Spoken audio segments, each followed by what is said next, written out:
Good evening, and welcome along to Rob and Elliott tonight. On the show this evening, I'll be chatting to sports journalist Mark Robson. He's got a brand new book out. He's turned crime writer. I'm going to find out all about that a little bit later on. We'll be chatting to James Wilson, aka the Sleep Geek. We're talking snoring on the show a bit later.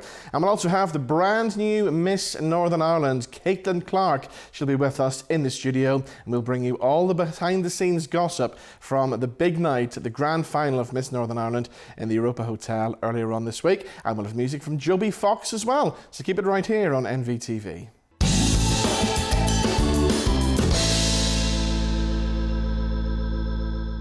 Right, so at the top of the show, let's talk about some of the big news stories that Kim Kelly has been investigating online, in the press, all over the place.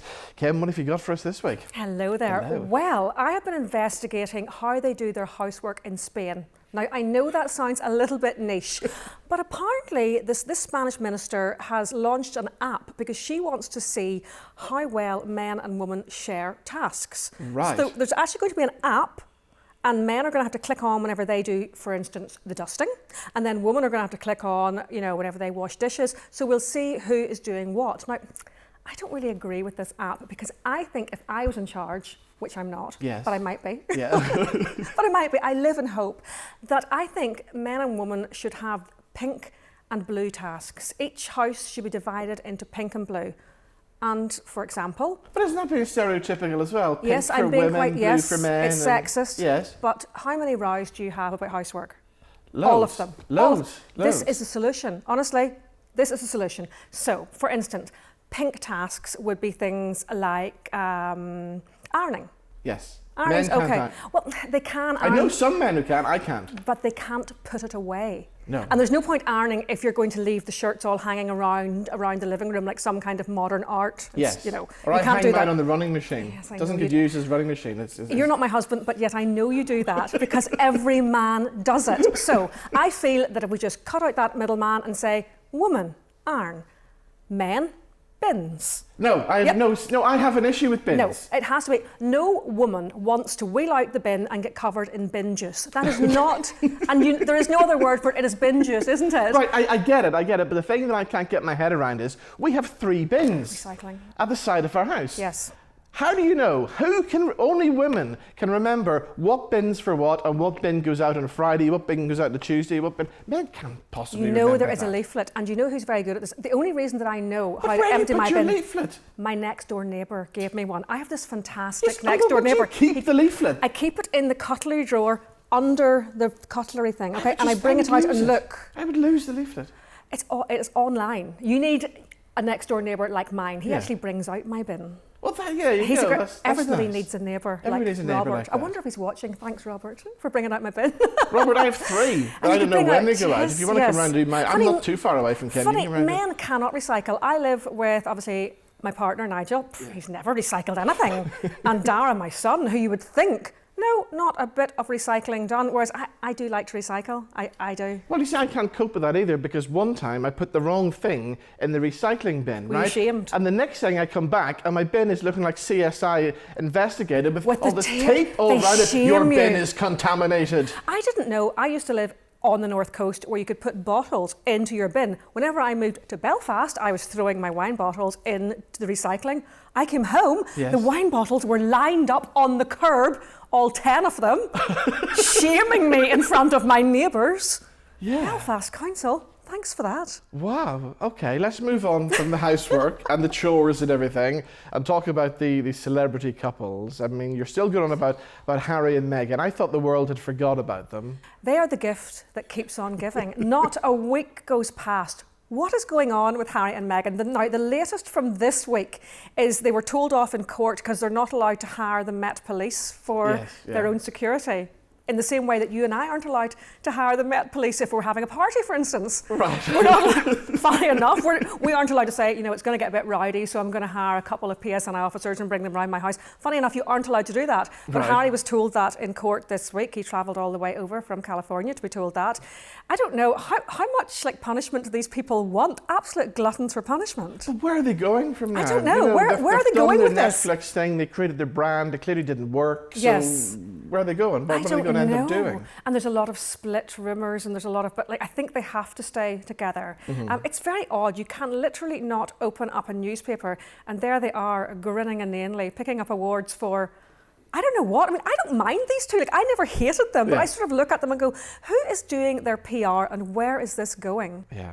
Anyway, other big news story of the week. This morning, Holly and Phil. The job is up for grabs, so it is. Well, you know, I think, you know, we'd be we're cheap. available. We'd be cheap as well, you know. We'd be cheap, exactly. You know. Cheap, and we'll do it. We will. We'll and we wouldn't get on like that. You know, we wouldn't be like horrible to each other. No, of course we wouldn't. Have you ever worked with somebody who doesn't like you? Yes. Have you?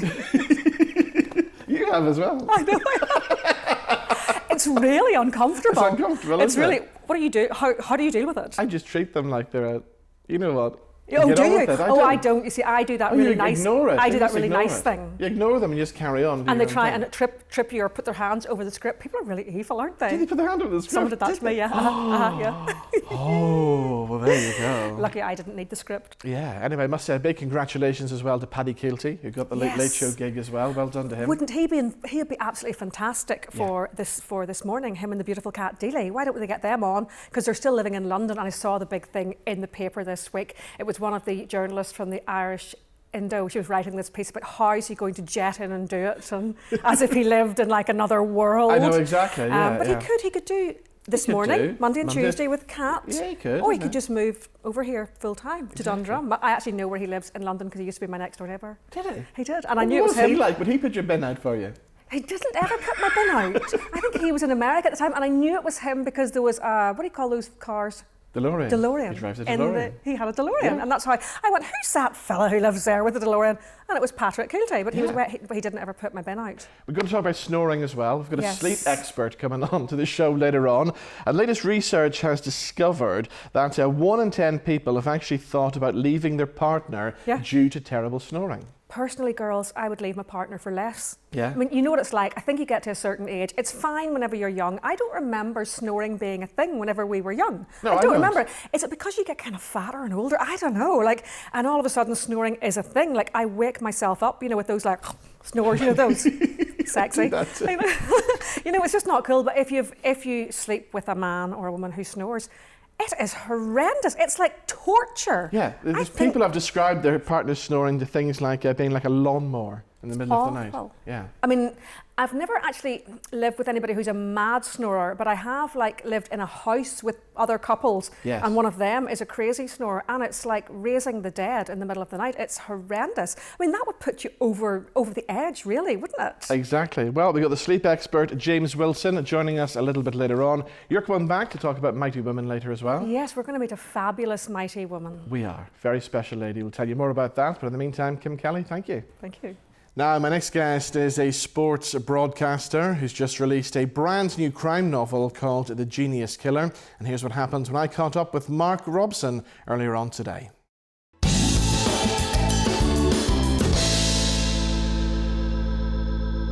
Mark, how are you, sir? Very good, thanks. A little bit of a chest infection, so I'll not be giving you the lurgy by sitting in my study today. I'm not anywhere near you with germs on the loose. Well, thank you for staying in the study. Is that where the book was written, where you're sitting right now? Yes, every word was written in here.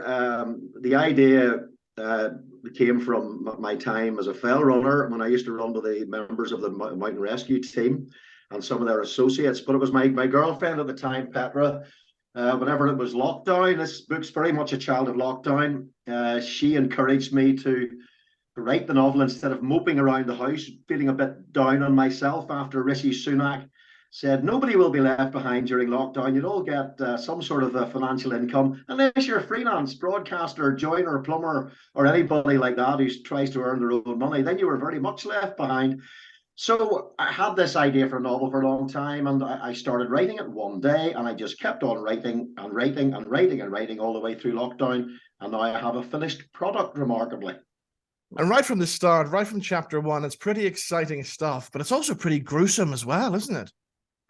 Yeah, yeah, it is pretty gruesome. I mean, I would see myself as being reasonably humorous and upbeat and effusive kind of guy, but there is a dark vein running through me somewhere. And once I started writing it, it stayed dark. it's quite difficult to write a book about a serial killer that isn't dark. So the darkness stayed intact right the way through until the very end. And of course, we discover the serial killer right from the start as well, which is a little bit different, isn't it? Yeah, I mean, Steve Kavanagh, I read a lot of his books, the Eddie Flynn series, novelist from Armagh. He's very successful now around the world. He's just had some of his novels printed in Budapest. He's out there on tour at the moment. And he wrote an article a while back where he was talking about plots in novels. And there's only really, a dozen, 15 plots in novels. You always end up writing about one of them, really. And one of those plots is, you see it in crime fiction, Netflix, movies, that you identify the killer early, and then it's really about the hunt, the chase, who he manages to kill, who he gets to, who he doesn't get to, how he escapes or doesn't escape or doesn't get away with it, and who's involved in the process of trying to hunt them down. What about the characters in the book? Are they kind of based on people that you may have met throughout your career? There's a question. Yes, it is very much. Very much indeed. I mean, in my business, very well, Robin, in broadcasting, I have met quite a few sociopaths in management. And I read a book a number of years ago called Snakes in Suits, about how sociopaths survive at management level, and how, in fact, the personality traits of a sociopath are very well suited to management level, whether it's finance, broadcasting, or anything else. And I certainly met a few and had to deal with them. So I've always had an interest in sociopathy and narcissism. You look at Donald Trump, who's very much a narcissist, in my view, having studied it. So if I ever wrote a novel, it was always going to be about a sociopath, and have a sociopath as the main character in the plot. Yeah, brilliant. Now, what about sports stuff as well? Are you still doing that? Yeah, I'm still working away. I don't feature very much now in Northern Ireland television. I work for a company called NEP. So it's all about world feeds. They supply all the outside broadcast facilities for the NFL in America, the basketball. They also do rugby in Europe and across the world. So my commentaries now are usually international games, that just on the Six Nations there in March. So my Six Nations commentaries go to New Zealand, South Africa, Australia. As I say to my mates now, I'm huge in Guatemala, but not so big in groom sport. And you must look back at your time at UTV fondly as well, because you were there in the good old days with the Jackie Fullertons and people like that, weren't you? Well, my great friend Jackie turned 80 yesterday, so I was sending him many congratulations, Jackie, with a remarkable accent. When he's in Ballymena at home during the day, he talks like that. And then when he gets into the car, he heads off down the motorway down to Belfast. And the closer he gets to Belfast, the nearer his accent gets to the Mid-Atlantic. Great fellow, one of the funniest men I've ever met. I got to get him on the show next week and show him that clip as well. I'm going to do that. Mark, before we go, you launched your book with the Lighthouse charity. Tell us a bit about your involvement with that. Yeah, there's two charities, that the Finding Hope Counselling, which very much works with rural kids at primary age who are suffering from mental issues, whether through domestic abuse or abandonment, neglect. And then the Lighthouse charity. A number of years ago, I was just down at a Crusaders match, and I was approached by a guy there who was involved with Lighthouse. And he told me about the charity in North Belfast, helping people who are affected by suicide in various ways. And he persuaded me to play in a football match, a charity stroke celebrity game, Crusaders Oldies versus Cliftonville Oldies. And I was running a fell race the next day, the 7 Sevens, a 20-mile race around the Mourne Mountains. So I said, look, I'll raise some money for your charity through the 7 Sevens. He says, that's great. Would you play in the match? I said, certainly. It was the night before the race. And during the match, I managed to tear my hamstring. Oh. The first 5 minutes, I hobbled off to great cheers and amusement from the crowd. And then the next day, I still had to hobble around this 20-mile jaunt through the moors, which I managed to achieve in a lot of pain. So that sort of cemented my relationship with Lighthouse. But then years passed, and then I came to writing the book.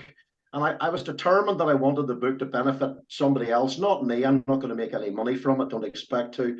So I wanted to find two charities that I had a relationship with to give the proceeds to. Brilliant. Okay, well, The Genius Killer is out now. I would imagine it's on all the Amazon websites and stuff like that, yeah? It's everywhere it can possibly be at the moment. Yeah, it's on Amazon as an ebook, and it's on Amazon as a paperback. And the audiobook is being done at the moment. Anna Wilson Hall is voicing the audiobook. She appeared in movies like Jawbone, Peaky Blinders. She was in Wow, yeah. Coronation Street, Emmerdale, and she brings a real chilling terror to the book. It's actually more terrifying listening to her narrating it. I've heard the first few chapters than it actually is reading it. Brilliant, Mark. It's been great talking to you. Thank you so much for joining us. Thanks, Robin.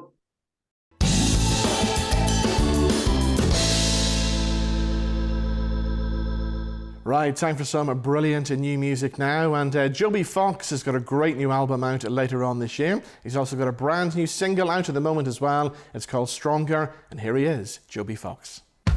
When you're caught in a trap, no way out. The sky is blue, but you're full of doubt.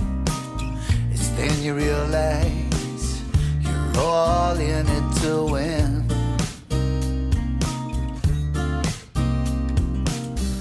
I believe that it's right to play. Then go along and lose your way. 'Cause you and me, well, we got to be stronger. Let's take a chance, make romance. Take my hand, just let's dance. We'll be great heroes, lovers of our time. We'll leave our troubles far behind.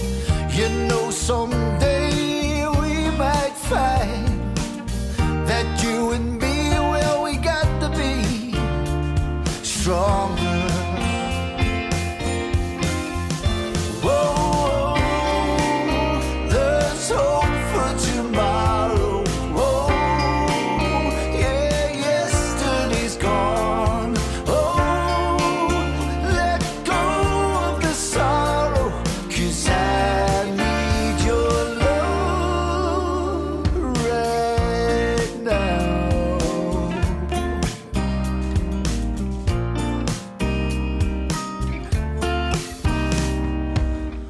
Silent music playing in your head.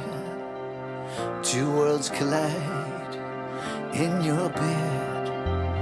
I'll take you down, crashing down below.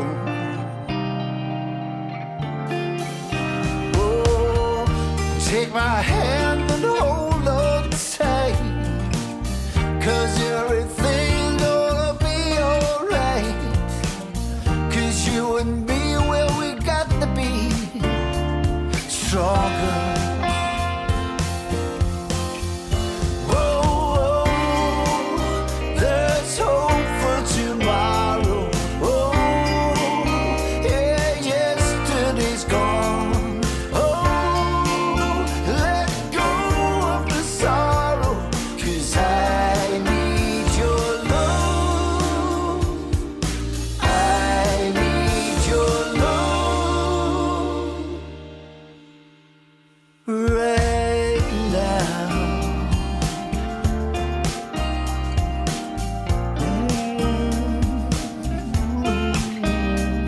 When you're caught in a trap, no way out. The sky is blue, but you're full of doubt.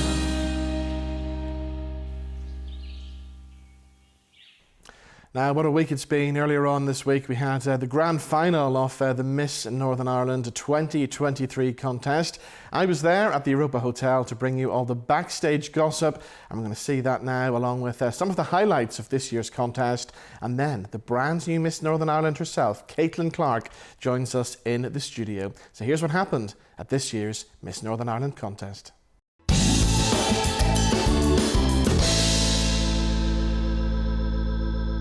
Good evening, and welcome along to the world-famous Europa Hotel for another fabulous, glamorous evening. Tonight, 28 young ladies from right across Northern Ireland will all take to the catwalk. By the end of the night, one of them will walk away with thousands of pounds worth of prizes. and also be crowned Miss Northern Ireland 2023.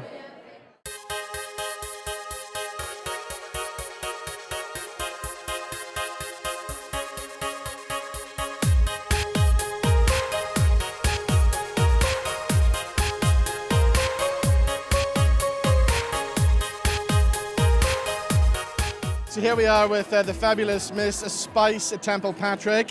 We're just minutes away from the start of the show tonight, so how are you feeling?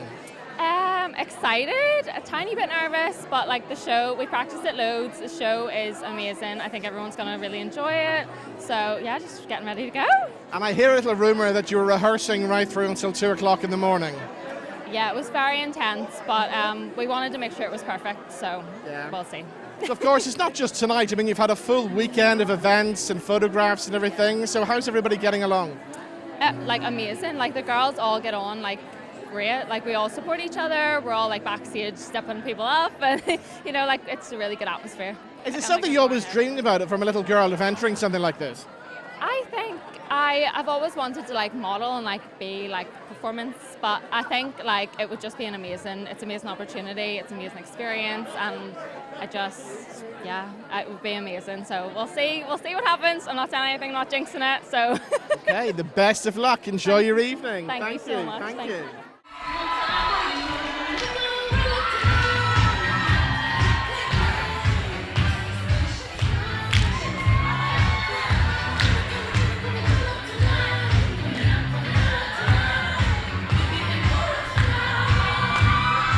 Okay, so Kate, we're just minutes away from the start of the show tonight. Are you looking forward to it? Oh, I am actually.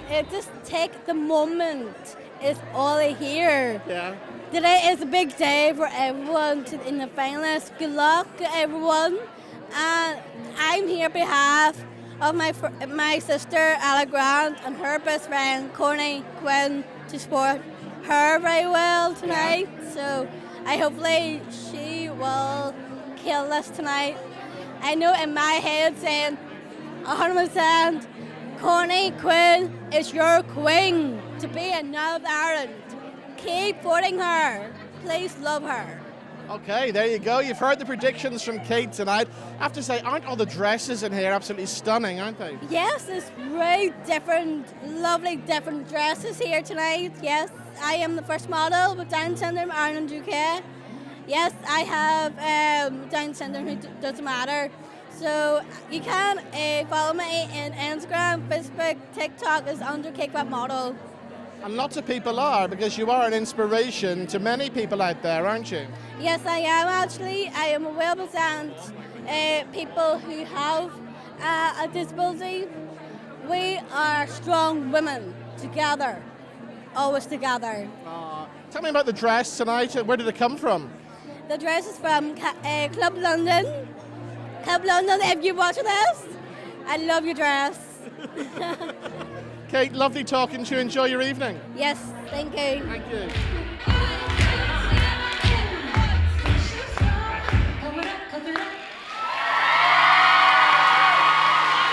So I've been talking about how stunning everybody looks tonight, but I think your outfit has done it for me. This is the outfit of the night. Where did it come from? The shoe. Oh, if I told you that, Robin, I couldn't possibly. It is an old outfit that was trailed from the back of the closet because things do not fit at the minute. We're in the middle of the summer transformation, you know. Exactly. So from winter to summer, we're shedding. So this is an old suit from a long time ago that we thought, well, we'll just throw it on and see, because nothing new fits.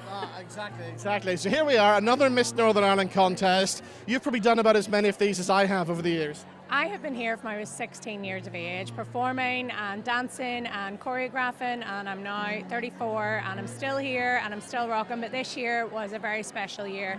I had a lovely time with the girls. We had beautiful chats and beautiful just moments of vulnerability and openness, and really took it to another new level, you know, and it was wonderful. It was a really beautiful weekend. I hope they all have a fantastic time, and here we are at the final, as you say. Well, we'll never know. I know, exactly. One of the big things that surprised me was when we were on the judging panel for the talent show, and just how much talent there is in the contest this year.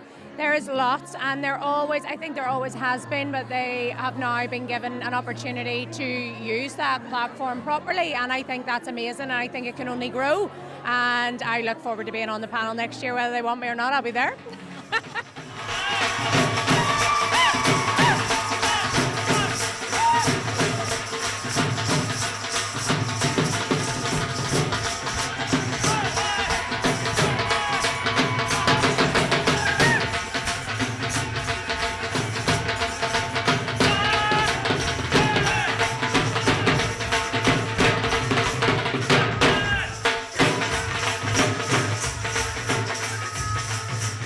Okay, let's meet one of the sponsors from AB Events. Andrew Benson is here. How are you feeling tonight? Yeah, well, one of the best events last year.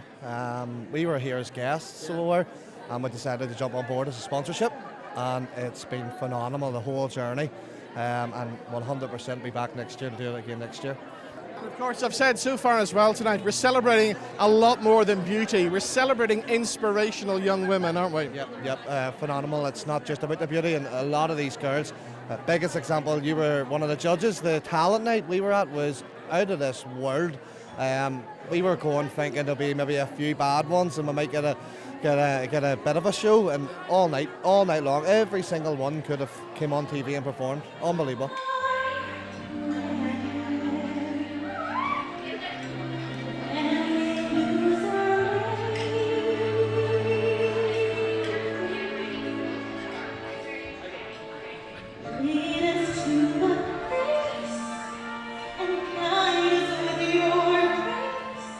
You've been involved in this competition now for many, many years. What does it mean to a business like yours to be involved in something like this? It's great in terms of, especially today, in today's age with social media and everything else, the girls do a fantastic job of plugging our businesses and all the businesses involved. So yeah, it's fantastic that way. Great to get our name out there, our brand out there. So yeah, it's fantastic to be involved with such a prestige competition. And what about the people who are saying, and there's only a few of them who said this to me earlier on today, that these contests are outdated, they're degrading to women. What would you say to them? They don't know what they're talking about. They're not involved. They haven't seen the background of what goes on, and it's not just about looks and glamour. There's so much more to it. So like the sports days that are done, the talent shows that are done, it's not just about, like I said, like this glamour, it's about everything you bring to the table. Yeah. So yeah. Exactly. Well, enjoy your evening. I will, thank you. Thank you.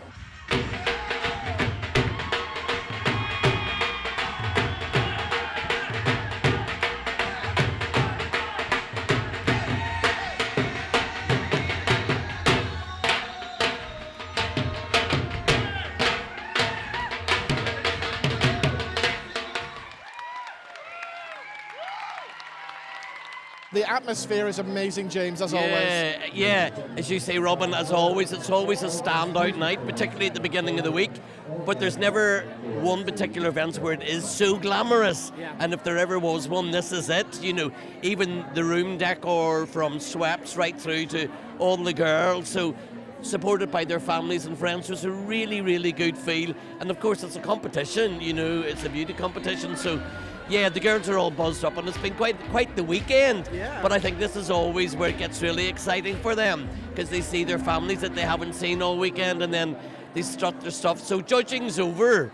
Well, you were up there, so you've got insider information, James. What can you tell us? Well, actually, no one will really know anything because of the way they've been competing right throughout the competition. So there's been scoring and grading, but then today was ultimately the penultimate day. So, and again, Victoria's like, and her partner Warren now. So it's like you daren't do anything. We were on 5-minute time limits with each of the girls. So honestly, there was such a good collection of people today, and their whole approach to sustainability. You know, that was a welcome change as well.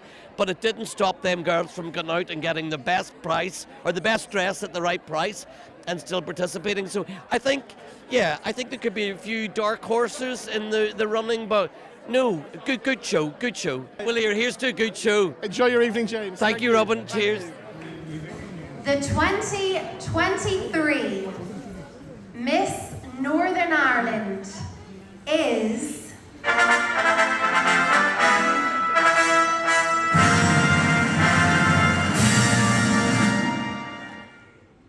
Kaitlyn Clarke.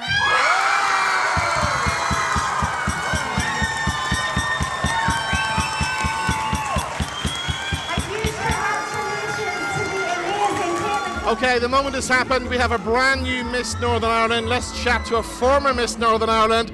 Anna, you were out there hosting tonight. What a fabulous job you did. I know, it was really, well, it was. I was going to say it was different to last year, but it wasn't, because I was also hosting with the lovely Rebecca McKinney last year too. So it was lovely to actually be on that side of the stage tonight, not really performing in that sense like all of the girls, but doing something a wee bit different and being able to host such an incredible show like tonight. I mean, so much hard work and effort goes into a show like this, and I think a lot of things go unnoticed. So I mean, it was just incredible, and we have a new winner, Kaitlyn Clarke, and she is just fabulous. She deserved that crown tonight. Did it change your life? Absolutely. I'm much more confident in myself now to what I was beforehand. The fact I could stand up there last year and tonight and host an event with Cool FM radio presenter Rebecca McKinney, I never in my wildest dreams would have thought that would have ever happened.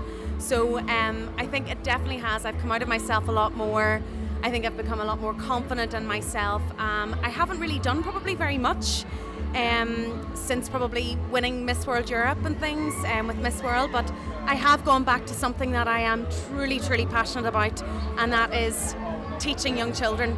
And no, I love it, Robin. I love it. I'm teaching P2 now, and I am hopefully got something exciting coming up in September too in terms of education, but I'm not going to say too much about that now, so I'm not. So. Okay, well, you know you're welcome back on the TV show anytime to tell us what you're up to. Good to see you. You did a fabulous job tonight. Thank you very much. Thank you, Robin. Thanks. Okay, Daria, you've just come off stage. You've handed over the crown. I mean, I suppose, you're smiling still. What was it like tonight? Well, I'm smiling because I'm absolutely delighted for Kaitlyn. I think she's such a deserving winner, so I'm absolutely delighted for her. She's going to have such a good year. But yeah, the night was very emotional, as you could probably tell from me on stage. But yeah, I'm excited to see what comes now.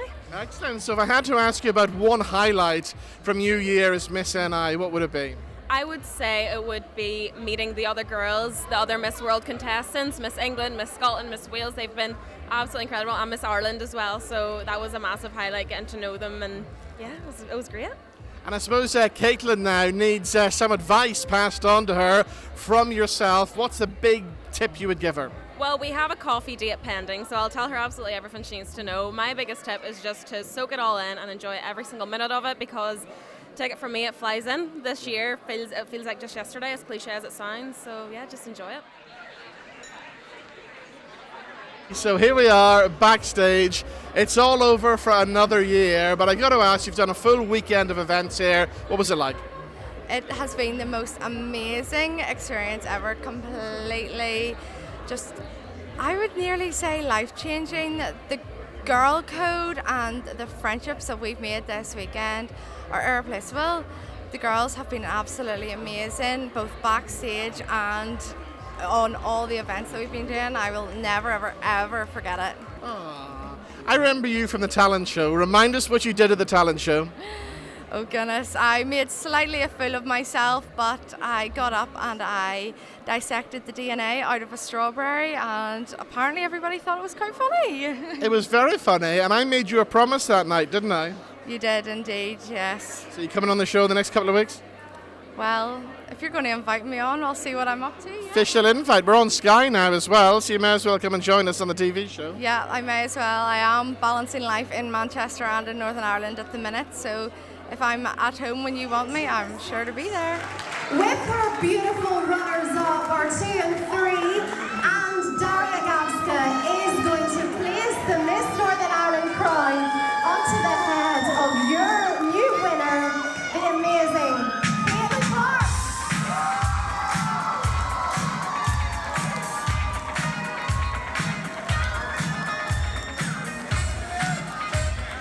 Well, here she comes, the brand new Miss Northern Ireland 2023, just off the stage. Congratulations. I gotta say, how does it feel? It feels, I'm somewhere between not being real and completely present. It is just like nothing I felt before.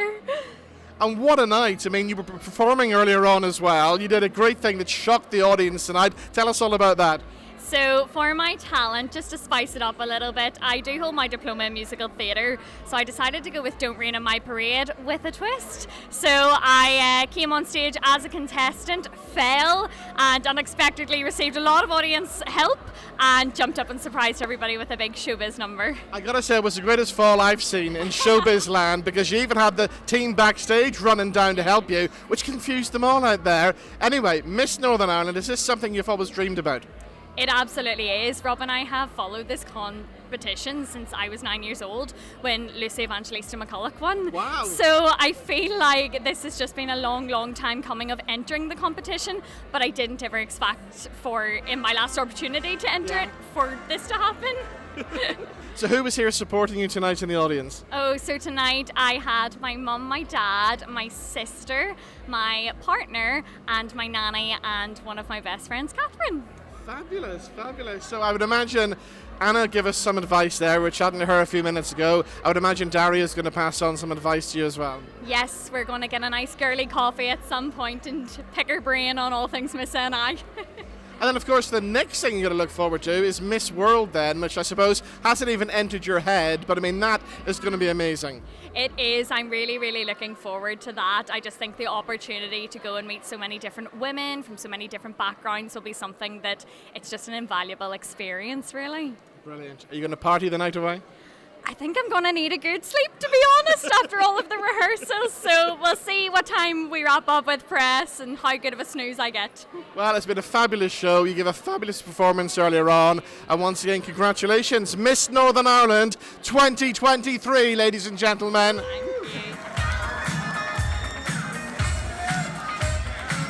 So there we go. That was the moment that Kaitlyn Clarke became Miss Northern Ireland 2023. We're recording this week's show on Tuesday, which is just literally hours after she became Miss Northern Ireland. And she's here in the studio. Have you slept with that crown on? Not with the crown on, not yet. I'd be too scared to hurt it. But we have had a little sleep since all of the excitement from last night. And you haven't stopped smiling since? I haven't. I got into bed last night, Robin, and I sat down and I sort of thought, why is my jaw so sore? And it's just because it's a permanent smile. I can't take it away. Oh, brilliant. Okay, and I have to ask, is that thing heavy?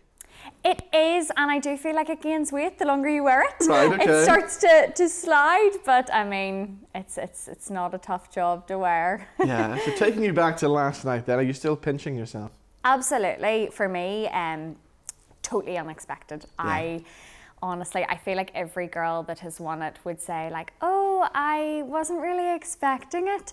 I genuinely halfway through the show programme thought, oh, this is just a nice night of entertainment. I had forgotten somebody would actually be crowned. And that was through enjoying it so much. So it's just complete another world right now. So what about that moment when your name was called out? That Can you remember moment, it? I do. The nicest thing about that moment was, Robin, whenever I did eventually get up to the Clinton suite in the Europa, which is where the new Miss NI gets to stay for the night after she's crowned, I was scrolling through my phone and somebody had captured that exact moment. Oh, wow. So I was able to see it, and the first thing that comes out of my mouth is stop. And it's just pure excitement. And I said to my mum, like, I don't think I've ever ugly cried in front of so many people. It was a big and but just amazing. And what about being with all the girls over the weekend as well? I mean, it must have been a fabulous experience. Everybody's asking that question. And I have to say, I have never met a stronger, more determined group of young women in my life. Yeah. I was so surprised and shocked, you know, from the 17-year-olds who I was actually roomed with, to the other girls that were 26. I was the eldest in the competition at 27. Just the level of maturity, the grit, the determination, but the fun, and the really just girls wanting to support each other was outstanding. Just a lovely environment to spend time in. And then, of course, you're surrounded by ex-Miss Northern Ireland. Obviously, Daria was there to hand back the crown. You had Anna Leach on stage as well. And then sitting at the end of that catwalk, you had Miss Northern Ireland 1935. You had Alison Clarke sitting down there as well. A special moment. A very special moment. And I do feel it is a little bit surreal whenever you get to actually meet those people. I mean, they're all very down to earth, very welcoming people from the get-go of the competition. That does not start whenever you become Miss NI. From you're entering in or thinking about entering, they're so welcoming and supportive. And for me, I have followed the competition since I was 9 years old when Lucy Evangelista McCulloch won. I was there that year. So I know you were.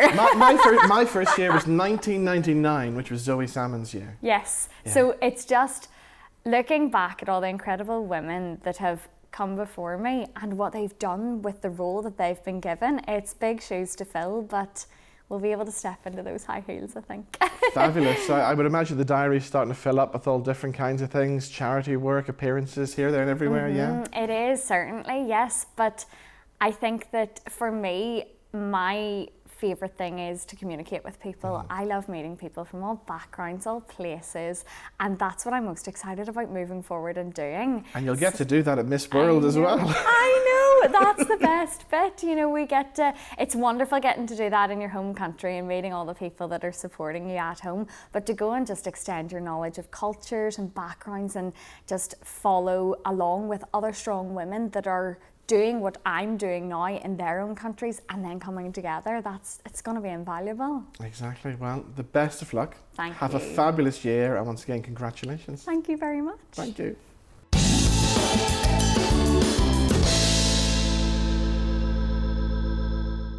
So next up, we're getting some vital advice on to how to stop snoring and to save our relationships. James Wilson, aka the Sleep Geek, joins us now. James, how are you today? I'm very well, thank you. How are you? Very well, thank you. So we're taking a look at the latest research. We've discovered that 1 in 10 of us have actually thought about leaving our partner due to terrible snoring.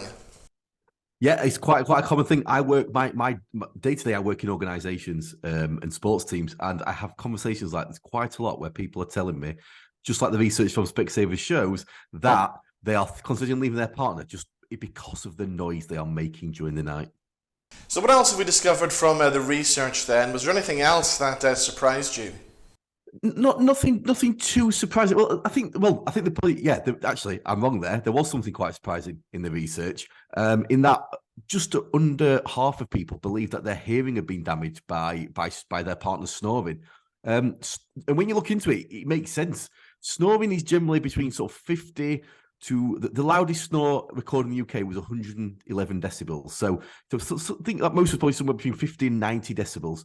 If you're exposed to above 70 decibels on a regular basis, that can damage your hearing in the long term. So there are people who sleep next to snorers, are waking up with ringing ears. They're waking up with sort of the worrying that, as well as the impact of poor sleep, because if your partner's snoring, you're less likely to get good quality sleep, less likely to get as much sleep as you need. They've also got that underlying issue with their hearing that can be a problem. Now, I love some of these descriptions that people gave in the research. Over a third described their partner's snoring as a low rumble, while 1 in 5 reckon it sounded like a lawnmower. I think we could all imagine that. So the loudest snore that was ever recorded in the UK was probably about the same as sleeping next to an airplane taking off. So that you can imagine that if you're sleeping next to that, you are not getting good quality sleep if that is happening. Now, on a more serious note, coming back to snoring, there could be some underlying health issues involved as well. So it's probably best, if you are snoring very loudly, to get it checked out by your GP. Yeah, so there's a condition, a sleep disorder called sleep apnea. And sleep apnea is where we stop breathing during the night. So with snoring, your airway narrows. With sleep apnea, it closes at times. Sleep apnea does generally sound different to snoring. Sleep apnea is more, people might call it snoring, but it's more when you're making a noise that sounds like a choking. I will give you an example. If it sounds more like that is sleep apnea, and if that is preceded by stopping breathing, then you need to go and talk to your GP. It can lead to stroke. It can make you like you're going to get heart disease, COPD, and it is easily treatable. But we have about 1.5 million people in the UK with undiagnosed sleep apnea, and it's because we don't really notice, because a lot of people with sleep apnea think they are sleeping through the night. But they're stopping breathing in the worst cases every 30 seconds, and that leaves you feeling shattered the next day, and can be dangerous because if we drive in that condition, we'll it's a good chance we'll fall asleep at the wheel. Scary stuff. So how did you become a sleep expert then? Because I believe you actually had issues with sleeping yourself, didn't you? I have. So I'm genetically a poor sleeper. I inherited my poor sleep from my mum, who inherited it from my grandpa. For me, the issue was my family made beds and mattresses. So as a poor sleeper, selling mattresses, and most people would not buy a mattress off a man who can't sleep. And it was in that environment. You know, I didn't really talk about it, and we employed sleep experts. And at times they were quite horrible. They would tell me as a poor sleeper that it was my fault. You know, the basic attitude was, they're a doctor, I'm an idiot, so that's why I'm not sleeping. And really what I trained as a kid sleep practitioner first, then did some adult training, added that to my knowledge around products and around the environment. And what I found for myself and the hundreds of thousands of poor sleepers I've helped sleep better, it's about taking the stress out of sleep. When we remove the stress from sleep, when we actually don't make sleep our number one priority, because if we're poor sleepers, I did it, the people I work with do it, you're worrying all the time about your sleep, you're obsessed with your sleep, and the more we take the stress out of sleep, the better our sleep becomes.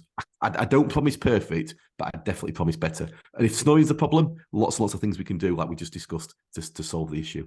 Now, the worst sleep that I always get is sleeping in hotel rooms, and I sleep in quite a few hotel rooms throughout the year because they're always too hot, and even when you try turning down the aircon, the ones that have the aircon in the room, it's still too hot, and you have to leave the windows open all night. I never get a good sleep in a hotel.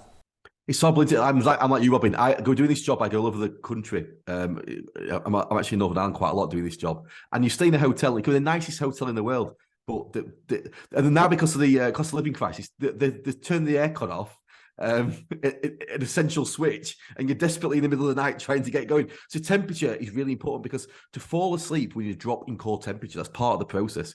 And if you're in a room that's too warm, it can make it more difficult. So if you are at home and you're too hot, you could try separate duvets. Separate duvets mean that the other person's heat is not coming onto your side of the bed. So that could be helpful. In a hotel, it's opening the windows, like you say, it's getting it chilled down. If I stay in a hotel, I'm constantly begging hotels, Stop using feathering down. That makes you hotter. Stop putting memory foam mattresses in there. That makes you hotter. You know, hotels sometimes forget their main purpose is that we're there to sleep. They spend a lot of money often on their foyers. They don't spend quite as much on the room itself, and it can be quite frustrating when you go in a room and you spend a decent amount of money, and it's worse than your bedroom at home. Well, if people want some more information on anything that we've talked about, where can they go to for that? For information about your hearing and snoring, you can go to specsavers.com, and for more information about sleep generally, you can follow me on social media at The Sleep Geek and go to thesleepgeek.co.uk. James, it's been great talking to you. Thank you so much for joining us on the show. Sleep well. Thank you.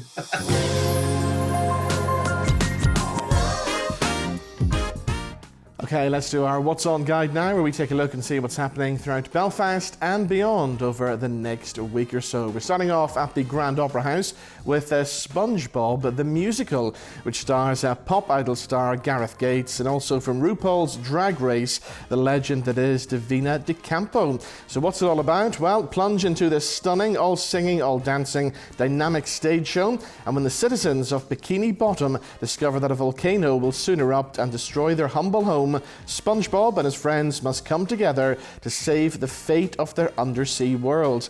With their lives hanging in the balance and all hope lost, a most unexpected hero rises up. The power of optimism really can save the world. And this show features some great music from people like Steve Tyler and Joe Perry from Aerosmith. David Bowie's got a song in there, Cyndi Lauper as well, and loads more. You can catch SpongeBob the Musical at the Grand Opera House here in Belfast from the 30th of May until the 3rd of June. Now, moving on to the Lyric Theatre, and Martin McDonagh is a playwright who's been in the news lots recently. Of course, he wrote The Banshees of Inisherin, but his play, The Beauty Queen of Leenane, comes to the Lyric stage from the 27th of May until the 1st of July. And it's set in an isolated cottage in Connemara, and Maureen Folan leads a lonely life with Mag, her demanding, manipulative mother. With the arrival of an unexpected admirer, Maureen finally sees a possibility of escaping her dismal life. However, Mag has other ideas, and the two women are plunged into a desperate conflict which leads to a shocking conclusion. Now, also in Belfast on the 27th of May is the hilarious sequel to the smash hit Menopause the Musical.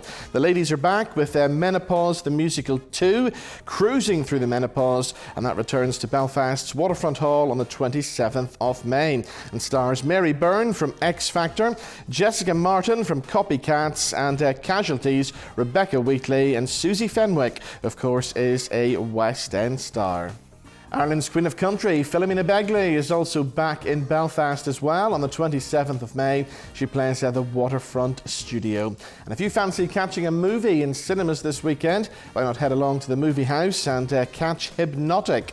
And determined to find his missing daughter, Austin detective Danny Rourke, played by Ben Affleck, finds himself spiralling down a rabbit hole while investigating a series of reality-bending bank robberies, where he will ultimately call into question his most basic assumptions about everything and everyone in his world. And he's aided by Diana Cruz, played by Alice Braga. Here's a clip from Hypnotic. What do you see? Your daughter? The park? Wasn't paying attention. Just for a second.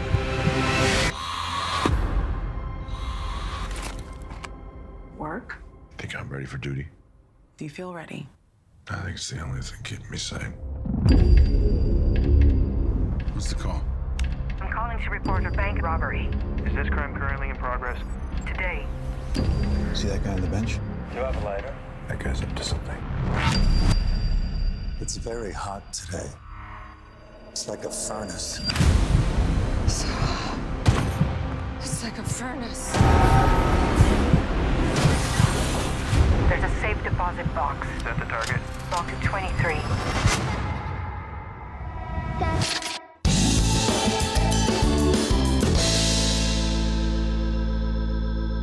Now, before we leave you this week, let's talk mighty women, and the mightiest of them all, Kim Kelly, is back with us. Oh, you're so nice. You're so kind to me.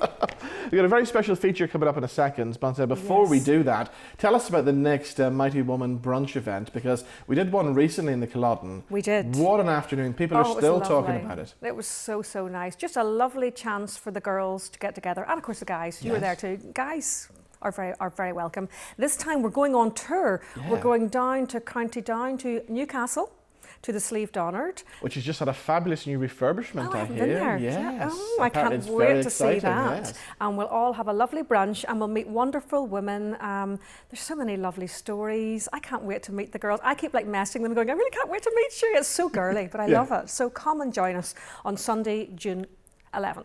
Okay, and if people want to do that, how do they get their tickets? Come on to the social media, Mighty Woman NI. Fabulous. Now, I've been out and about this week to meet a very special lady.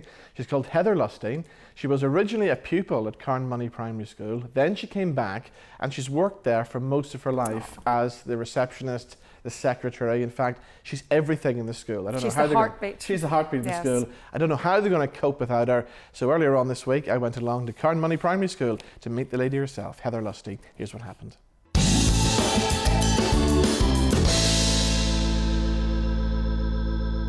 So I'm here at Carnmoney Primary School today to meet a very special lady, Heather Lusty. She's the school secretary. Not only that, but she's a former pupil of the school as well, and she's been working here for many years. Her retirement is coming up very soon, and I know she's going to be missed by all the staff and all the pupils. So let's go and surprise Heather.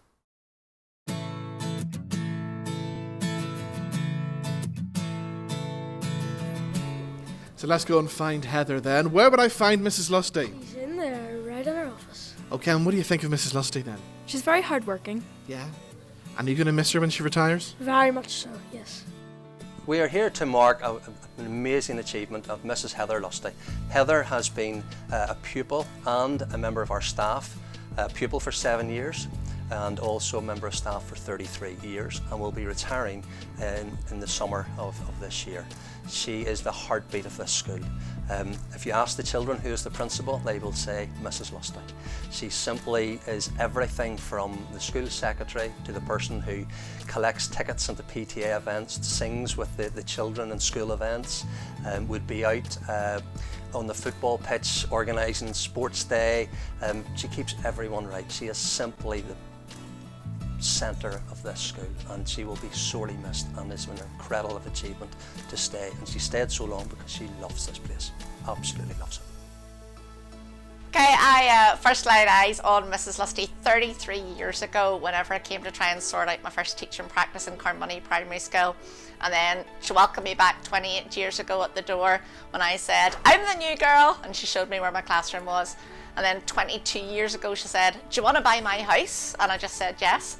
And she always calls herself my Carnmoney mummy. With anybody, even to my own mummy, she says I'm her Carnmoney mummy, and I just don't know what we're going to do without Mrs. Lusty, but I'm very lucky because she's just moved back round the corner from our old house. And Heather was already holding the fort whenever I arrived, and I always think if I ever wanted to know anything about a child or a family member, records, don't need the records, just go straight to Heather and she'll be able to tell you everything you need to know about that child and their family. And it was really very useful because she cared about the children, and she cared about the family and about the community because she was part of the community, and of course at the heart of the community is the school. So it was absolutely marvellous. Miss Lusty is fabulous. She puts effort into everything she does. Mrs. Lusty's amazing. She makes sure every child comes in with a smile on their face. Mrs. Lusty knows every child's name and it makes us feel really special. Miss Lusty is so involved with everything in the school. I don't know what the school is going to do without her. In fact, I don't know what Mr. Duff is going to do without her. Heather would do anything for anyone. She's just the kindest, warmest person. The highest compliment that I can pay her is that she is a friend to everyone. And a recent story that comes to mind was a parent who maybe needed a little bit of help with their shopping. And they had no access to a car, and Heather had arranged that they would get food bank vouchers. But they had no way of getting to the food bank, getting the food back from the food bank. So Heather asked, could she take some time out of school, went to the person's house and brought them to the food bank, filled the car with the food, and then took them back to their house. She's just a kind human being, would do anything from anyone. Well, Mrs. Lusty, what can we say about you? You're an inspirational woman to all of us, and you are the backbone of this school, and you will be sorely missed. We love you. I remember walking through the door about 16, 17 years ago, and the first thing she said to me was, "Don't worry, I'll look after you." And to be fair, she has ever since. Every day walking through that door, hers is the first face I see in the morning. Big smile. She'd do anything for you, she really would, and she has looked after me. She calls herself my Carnmoney mummy. So 16 years later, I'd do anything I could for her because of the amount she's given to us as a school, and myself personally as well. I can remember Mr. Davies and myself occasionally needing a touch of class to bring to musical numbers whenever we would sing something, and then we thought, how are we going to improve this? Bring Heather along. So I believe there is a clip of Heather performing, and it was always absolutely marvellous.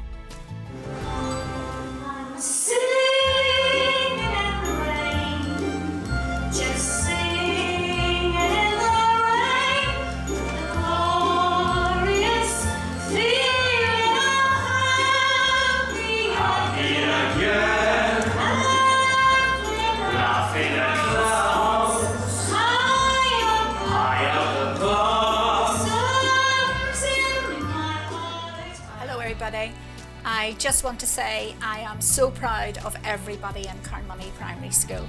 The staff are more than just staff and colleagues, they are my friends, and this has been my extended family. I will miss you all dreadfully when I go in June, but I wish you all the very best for the future.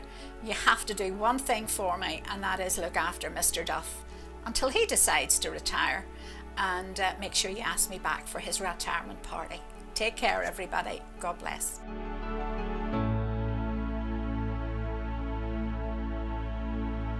So there we go. What a fabulous, inspirational woman. Isn't she lovely? Isn't what a she? lovely woman. And I don't know what they're going to do without her. I don't know. They're going to be very sad. Yeah, they really are. That's all we have time for on the show this week. You're coming back next week. I am. I'm back. Yeah, yeah, indeed. And of course, you'll be seeing us on Sky 181 from next week as well, as on Virgin and Freeview as well. Thank you for watching. See you back here same time next week. Bye-bye.